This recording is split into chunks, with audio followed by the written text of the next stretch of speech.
Bonjour à tous, j'espère que vous allez bien sur cette première quinzaine de juillet et cette première quinzaine de vacances.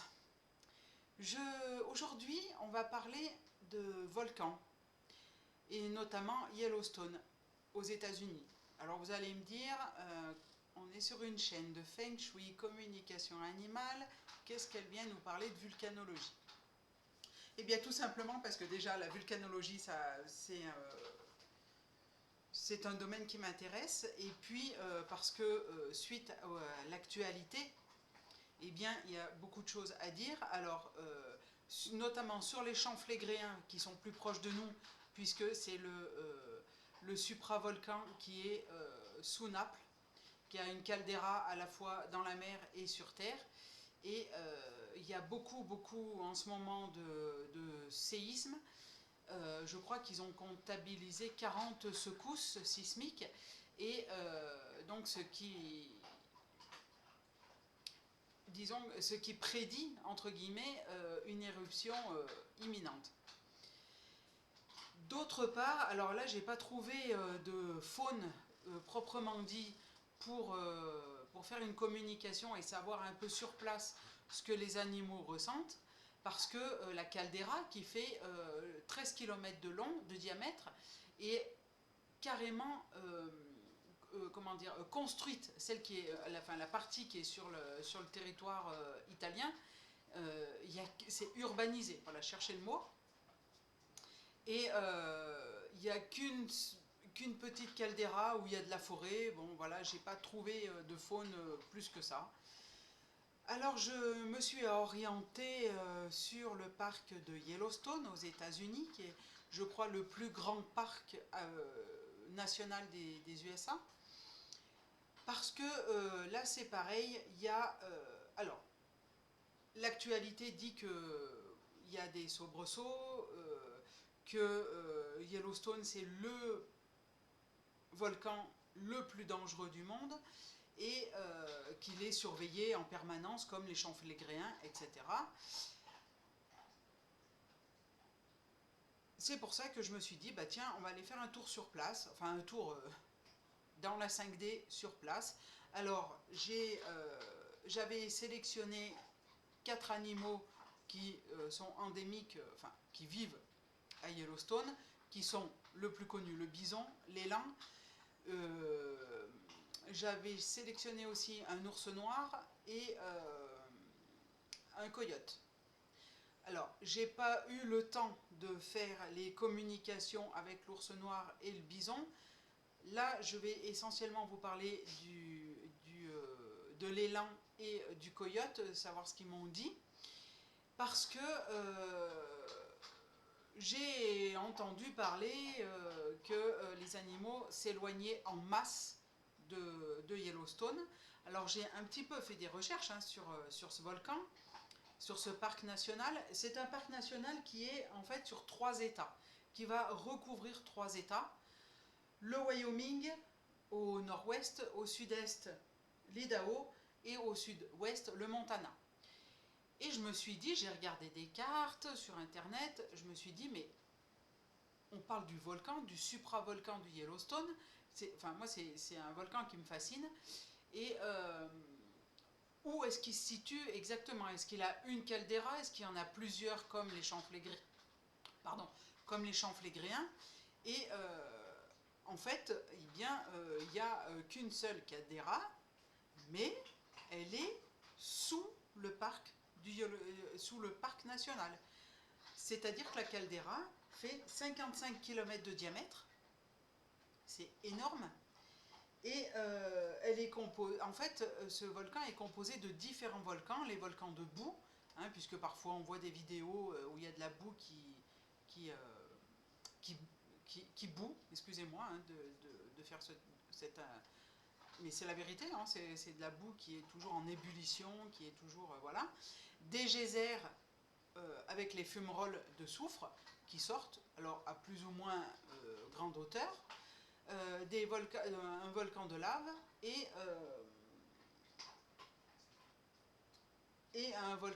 des cendres aussi par endroits qui sortent par les geysers. Il se trouve que les geysers, en fait, ce sont des points touristiques. C'est pour ça qu'on voit des passerelles aménagées qui traversent en fait le geyser d'eau, le geyser de boue, etc. Et qu'on voit que qu'il y a une activité, hein, qu'il y a une activité sismique, mais aussi volcanique. Et suite à ce que j'avais entendu dire, hein, que les animaux partent en masse, je me suis dit, tiens, on va aller faire un tour sur place pour voir ce qui se passe.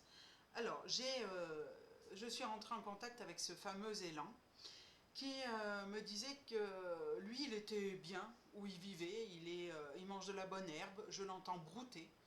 Je le vois, je lui demande en fait de me montrer où il est, et il me montre une immense plaine, vraiment comme j'aimerais y être, une immense plaine verte, avec bon, le troupeau d'élan qui est un petit peu éparpillé, et une rivière qui passe au milieu. Enfin, là, ça serait mon rêve de... Enfin, c'est mon rêve de vivre comme ça, mais pas avec un volcan sous les pieds, hein, on est bien d'accord. Il me dit qu'il est au printemps, que voilà, quand je discute avec lui, pour lui, c'est la saison du printemps. Il dit que c'est un jeune mâle et qui se plaît où il vit. Il vit en troupeau. Et je lui demande où sont ses parents, et en fait il me les montre, ils sont en train de boire dans le ruisseau, dans la rivière, pardon. Il me dit que les fumerolles sont de plus en plus importantes. Donc là déjà, indice, ils ont senti qu'il y avait un changement. Il me dit aussi qu'elles ont augmenté, et il me dit qu'ils se sont éloignés déjà de la région de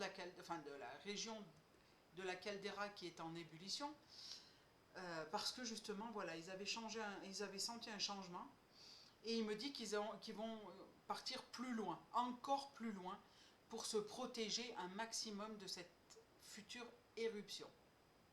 Donc là, vous voyez, déjà, cet élan, ces animaux ont déjà senti qu'il allait y avoir un changement, et un énorme changement, parce que si le volcan rentre en éruption, la dernière éruption a éjecté 600 000 tonnes de cendres et de roches. Alors imaginez l'ampleur que ça va être sur tous les États qui sont sur le côté, enfin qui sont en périphérie, voilà, du volcan. Après, je ne veux pas vous mettre la trouille, et voilà, mais si vous voulez partir en vacances, moi je vous dirais évitez Naples et Yellowstone, quoi. Partez en vacances, mais vous allez ailleurs, hein, voilà. Si vous avez prévu, vous décalez vos vacances sur un autre pays. Merci. Et je lui demande pourquoi ce volcan se réveille, pourquoi il s'éloigne. Et il me dit parce que le volcan est en train de se réveiller et ça va être terrible. Notre départ est imminent, nous partons vers le nord. Je lui dis d'accord, le nord jusqu'où? Parce que eux, ils sentent, les animaux qui sont sur place, sentent que évidemment il va y avoir une éruption, mais ils ont aussi le flair pour se protéger un maximum. Hein, voilà. Et lui, il me dit, d'autres animaux sont déjà partis, comme les antilopes, puisqu'effectivement, il y a les antilopes d'Afrique, mais il y a aussi les antilopes d'Amérique. J'ai découvert ça en faisant mes recherches sur Yellowstone. Les loups, les coyotes, les oiseaux sont déjà partis. Alors je lui dis, tu me dis vers le nord, mais jusqu'où? Alors il me raconte le plus loin possible. Oui, je lis mes notes, hein, excusez-moi. Le plus loin possible du cratère, et il me parle de la frontière. Alors, possiblement la frontière canadienne. On reviendra quand tout sera terminé. Mais quand tout sera terminé, je pense qu'il va y avoir un certain nombre de mètres de cendres et de roches. Ouais. Enfin bon. On reviendra quand tout sera terminé. Pour l'instant, il faut qu'on sauve notre vie. Alors je lui réponds, et bien sûr, évidemment. Je suis content d'avoir parlé avec toi, au plaisir. Et il continue à brouter. Et puis, j'ai fait une communication aussi avec un coyote. Alors le coyote ressemble au loup, sauf qu'il est plus petit en taille. Lui me dit, je suis rusé, je suis un mâle, je suis bien ici, je mange à ma faim. Je vis dans une partie dans la forêt, alors il me montre qu'il vit une partie dans la forêt, une partie dans la prairie. Et je fuis les humains tant que je peux. Alors je dis, ben, quelque part tu as raison. Je suis solitaire. Il me fait voir qu'il dort sous une souche. Il a l'air de s'être installé très confortablement sous une souche de sapin. Et il dit qu'il est du côté du geyser Lake, de Geyser Lake. Alors effectivement, comme les geysers sont visitables, on va dire entre guillemets, il y a différents points sur le pourtour de la caldeira qui sont appelés geyser quelque chose. Et là, lui, il est du côté de Geyser Lake.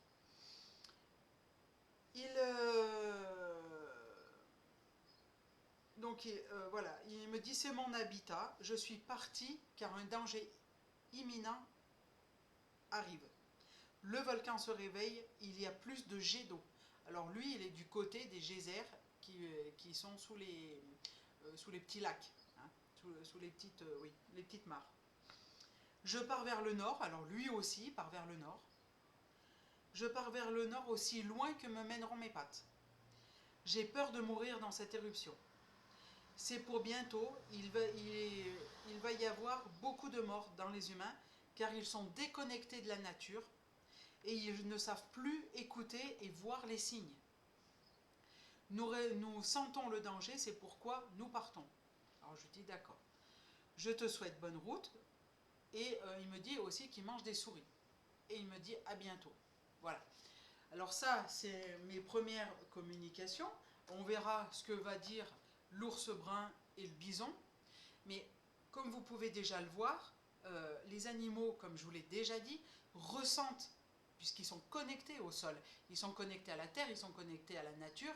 Et eux, ils ressentent les changements, ce qui va se passer. Alors là, je suis sur des animaux sauvages. Comme je vous l'ai dit, des animaux sauvages, je n'ai pas besoin d'avoir l'autorisation de l'humain pour rentrer en communication. Et là, les guides ont accordé, puisque je me renseigne sur cette fameuse éruption qui va arriver. Et là, on a déjà deux espèces différentes qui vivent dans deux endroits différents du parc et qui sont déjà partis vers le nord. Reste à savoir ce que va nous dire le bison et l'ours brun. Sur ce, alors ça sera la prochaine vidéo que je ferai, je pense, d'ici la fin de semaine pour grouper un peu les deux. Sur ce, ne stressez pas, hein, certes Yellowstone c'est aux États-Unis, il y aura beaucoup de dégâts comme chaque éruption, hein, comme le piton de la fournaise à La Réunion, comme les volcans qui sont sous-marins et qui créent des tsunamis. Voilà. Après, c'est quelque chose, je veux dire, c'est la Terre qui se réveille. On ne peut pas grand-chose sur ces phénomènes-là, et c'est ça qui me fascine en fait. Et pour une fois, oui, l'humain ne peut pas, n'a pas la main mise sur ça, heureusement. Et voilà, c'est ce que je vous dis, je suis vraiment attirée par ça, quoi. Vraiment, voilà, je suis fascinée. Je ne voudrais pas vivre une explosion en direct, mais quand on voit les vidéos, voilà, j'ai commencé avec l'Islande, puisque ça s'est réveillé là depuis 2023. Je trouve que c'est quand même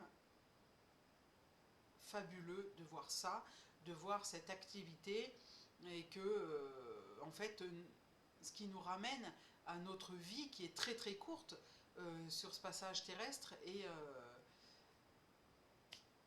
voilà quoi, quand on voit qu'il y a des volcans qui sont là depuis des centaines de milliers d'années et que nous on est là comme ça en passage sur Terre, et qu'on fait plus de destruction que eux n'en feront jamais.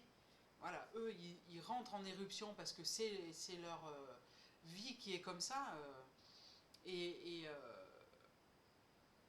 bien sûr qu'ils font des dégâts sur les éruptions. On se rappellera Pompéi, hein, avec le Vésuve en moins 69, je crois, avant JC. Mais ça reste à l'échelle planétaire, voilà, l'activité terrestre.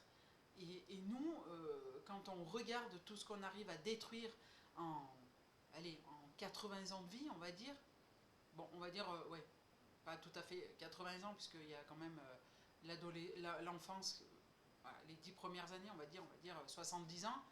Euh, voilà, c'est à l'échelle, voilà, l'échelle ramenée à celle de la planète. Moi, je trouve que voilà, les humains font plus de dégâts que la Terre, que les séismes et que les volcans n'en feront jamais, quoi. Voilà. Non, c'était ma petite remarque, voilà, d'écolo, n'est-ce pas? Je vous souhaite une très belle semaine. Je pense revenir vers vous d'ici la fin de semaine, hein, si j'ai le temps, puisque beaucoup de choses se mettent en place. Je vous souhaite une très belle journée. Ici, c'est ensoleillé après un énorme orage cette nuit. Et puis, si vous avez aimé cette vidéo, likez, partagez sur tous les réseaux. Abonnez-vous à ma chaîne si vous souhaitez parler communication animale et feng shui. Et je vous dis à très bientôt. Bye bye.